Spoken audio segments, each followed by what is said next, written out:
Even those who are not very keen on studying technical subjects or acquiring scientific knowledge are aware that we now have active funding for both public and private space programs in multiple countries around the world, as well as for comprehensive strategies for present and future space exploration. There are multi-billion-dollar investments by such giants of business as Elon Musk and Jeff Bezos. Their rocket-building companies, SpaceX and Blue Origin, are making amazing contributions to the development of the worldwide space industry. There is a relentless curiosity in our species that has compelled us to look upwards into the vast expanses of space. But the enthusiastic inhabitants of our planet sometimes forget how little we know about our own sweet home. Life on our Earth would have never appeared without the presence of water. This is a fairly well-known fact, which most of us were taught in school. This fundamental chemical compound, H2O, covers 71% of our native planet, 96% of which is oceans and seas. In 1937, we settled on dividing these bodies of water into 4 oceans and 63 different seas. Their mysterious depths have, at times, stimulated mankind's imagination and driven us to seek new discoveries in their vast, deep expanses. But even now, in this era of hyper-technological development, most of the mysteries that are buried in the depths of the sea remain unsolved. Even the mysterious dark side of the moon is better explored than the bottom of our oceans, and the vast majority of underwater objects, phenomena, and species of life have barely begun to be calculated. Mankind made significant progress in studying the underwater world with the advent of the first bathyscapes. Before this, various forms of diving were used to uncover what was transpiring in the mysterious deep waters of the world. But such studies were limited by the technology available at those times. It was possible to dive only to about 100 to 150 meters. This obviously prevented detailed study of the depths of the seas. I described in an earlier episode about the first voyages to the bottom of the Mariana Trench in a bathyscaphe by explorers Don Walsh and Jacques Piccard. Since then, several dozen other expeditions into the depths have been carried out, but this only brought us marginally closer to understanding some of the ocean's deepest, darkest secrets. Scientists report that only about 5% of the shadowy surface of the world's oceans has been explored as of today. I'm of the opinion that we must discover what is still hidden in the unexplored areas of this watery abyss. The discoveries that have already been made confound and bewilder even our most skeptical scientists. It's no secret that life originated in the water. Millions of years of evolution then selected for the first amphibian species, then reptiles, and even after that, mammalian life forms emerged from the world of water. Additionally, many species remained in the oceans and seas and continued to evolve in their own independent manner. The sun's rays penetrate into the seas and oceans only for about the first 100 meters. Everything deeper than that is in an impenetrable and eternal darkness. And don't forget that water pressure increases with depth. Such seemingly unsuitable conditions for life dictate their own terms and rules. As a consequence, most of the inhabitants of the deep sea look completely different from their relatives on the surface. One glance at the little Macropinna microstoma, also known as the barrel-eye fish, and you know you're seeing something different. This unique deep-sea fish lives mostly in the waters of the Pacific Ocean, at a depth of 500 meters. Just look at this amazing creature. First, one cannot help but be amazed at the strange creature's bizarre, transparent head. And just above the mouth, one can be forgiven for mistaking those two holes for eyes, as they seem to be in the right place. But these, in fact, are the fish's nostrils. Under the transparent dome of a head, do you see the large, barrel-shaped balls of green? Those are the eyes, and also how the barrel eye got its name. The clear liquid inside the head allows the fish to view prey approaching from above, and so they have no need to alter their body position to see such things. This is a good example of a species that was unknown to science until relatively recently, and was only finally photographed for the first time in 2004. The fact that the head of the fish simply bursts when removing it from the depths means that this fantastic creature is particularly difficult to study. There is another even more amazing inhabitant of the underwater depths. This sea animal is often mistaken for an ordinary jellyfish, but in fact, it's no such thing.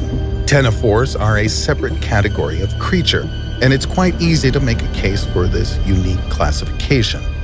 First, individuals of this species move by using small appendages reminiscent of cilia, which are arrayed along their bodies.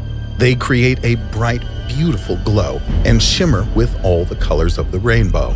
These sea predators are found in almost all corners of the world's oceans, and even in the Black Sea. And instead of tentacles, many of them use their giant mouths for hunting. These lovely creatures feed mainly on plankton and small crustaceans, but any glutton worth his salt will be thunderstruck by their remarkable appetite. These marine creatures can consume several dozen times their mass in food per day. The size of these ctenophores ranges from just a few millimeters to over 1.5 meters.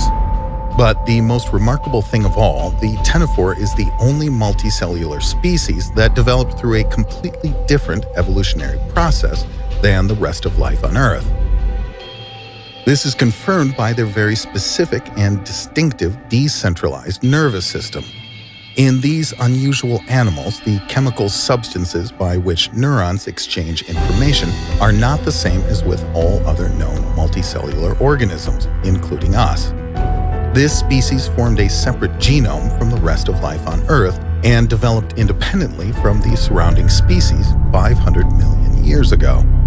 The study of this amazing predator has stumped scientists, what with the ctenophore's nervous system of all animals on Earth having developed along a different evolutionary path. Intriguingly, the very fact of its existence is a clue to the possibility of creating artificial life.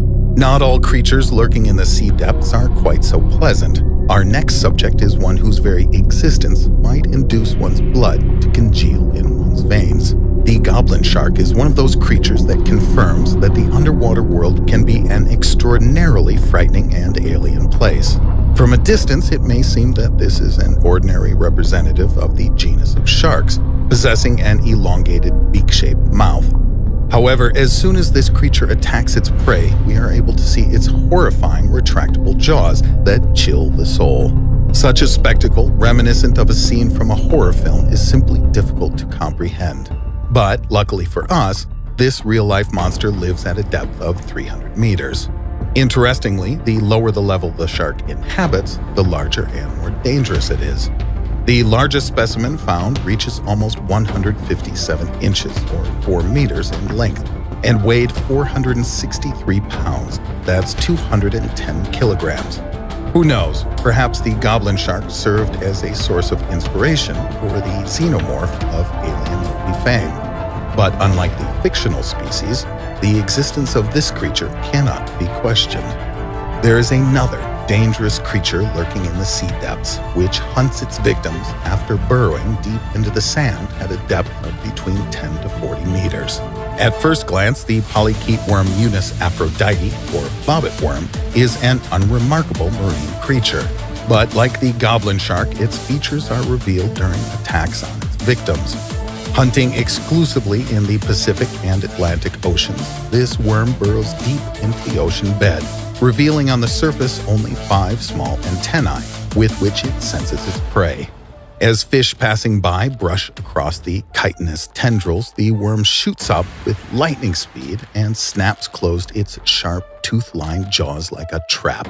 Having captured its prey, which may be several times larger than the devious hunter, the bobbit's worm neutralizes the victim with poison and drags the prey down deep into its hole. Some individuals can reach more than 3 meters in length, and although there have been no reports of attacks on humans, such underwater inhabitants can turn one's blood to ice simply with their terrifying appearance. But there are places in the ocean where even such monsters cannot live. I will upset those who are now looking forward to another tale regarding the otherworldly expanse known as the Bermuda Triangle. Much has been said about this mysterious zone in the Atlantic Ocean. Yet the average citizen has no idea that one of the most sinister places on the planet, which long ago surpassed the mysterious Bermuda Triangle in bizarre happenings, is located near the southeastern borders of Japan. It's about the geo-anomalous zone called the Devil's Sea, also known as the Dragon's Triangle. In terms of size, the Devil's Sea is almost 2 times larger than the Bermuda Triangle. The zone is so named due to the plethora of paranormal activity that has occurred there. Ships and airplanes that have the imprudence to make their way through the Devil's Sea disappear here with regular frequency, much like the famous stretch near the east coast of America. But this zone can also be considered unique for another reason. Seafarers noted over the last century that living creatures are rarely sighted in these waters. Whales and dolphins are almost never encountered here. Courses navigated through the Devil's Sea are difficult even for the most experienced of sailors. And the area is infamous for sudden typhoons, as well as underwater whirlpools, which can drag even large ships down into the abyss. Perhaps these mystical phenomena are simply the consequence of underground seismic activity. The fact is that a number of volcanic islands, the Nampo and Mariana Islands, are located in the Dragon's Triangle zone, and permanently erupting underwater volcanoes are observed deep in the bowels of these wretched waters.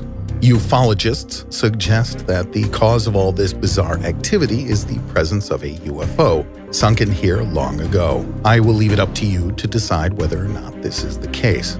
I will only say that both anomalous zones, the Devil's Sea and the Bermuda Triangle, are at the same 30th parallel north latitude on our dear planet Earth.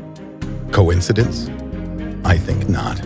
But the disappearance of ships and airplanes in the anomalous zones is nothing compared to the disappearance of an entire human settlement. Detailed studies of the sea shelf have repeatedly led to the discovery of structures of strangely shaped objects reminiscent of huts and houses. Most of these architectural objects were found at a depth of up to 120 meters. This is surprising, as according to scientific research, in the history of mankind, the sea level has never fallen this low. But the bigger surprise was the discovery, more than 15 years ago, of a true lost city found at a depth of almost 700 meters. The find belongs to a husband and wife pair of Canadian researchers, Paulina Zalitsky and Paul Weinswag. Carrying out research work near the western coast of the island of Cuba, they came across amazing underwater objects of regular geometric shape, evenly spaced from each other on a territory of around 200 hectares. Further dives revealed that there is an entire complex on the ocean floor of granite structures built of blocks of various length and shape. Scientists continue to argue about the reasons behind the submersion of these mysterious architectural structures even now, many years after their discovery. The age of the underwater pyramids has yet to be ascertained, as is the reason for the settlement's submersion. It has been theorized that perhaps the construction was completed by a once prosperous civilization of Aztecs or Mayans, but computer modeling of the conditions that could lead to such a rapid inundation of the now underwater city show that this process should require at least 50,000 years of seismic activity. This is, however, impossible, and none of the cultures we know of had even a fraction of the technology or knowledge of how to build something like this mysterious complex 50,000 years ago. How many unknown animals, artifacts, and phenomena are still awaiting us in the depths? It's possible that this abundance of amazing underwater creatures and phenomena have appeared as a result of what would be to us completely atypical processes that happen deep underwater. Someday we will unravel the secrets behind these unusual phenomena, and we can only hope that we won't have to pay too dearly for delving into the mysteries at the bottom of the sea.